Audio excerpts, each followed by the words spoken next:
তাই তুমি রহিয়াছ সুখের মাঝারে।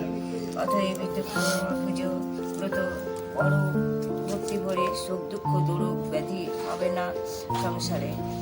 এতক্ষণ ব্রাহ্মণের গৃহের মধ্যে ছিল কর্ণ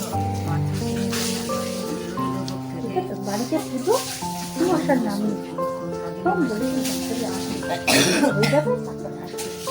কন্যাদানে বলেন ঠাকুরি নিবেদন ভক্তি করি পুজো করো পালন। দরিদ্র ব্রাহ্মণ আজ ঐশ্বর্য পায় না। শোনা, এই যে এসে পড়েছি। হ্যাঁ, এলেন আপনি। আপনাকে কি এবার আমি পুজো করব? পুজো করব? কোন চুলোয় গেছিলে? হ্যাঁ, যাও, যেখানে গেছিলে যাও তো। এখন সব পুজো পুজো কমপ্লিট হয়ে গেল, ঘরে চলে এলাম, এখন এসেছে। এখন তো কে পুজো করছে? হ্যাঁ, জানো না বাড়িতে পুজো হবে?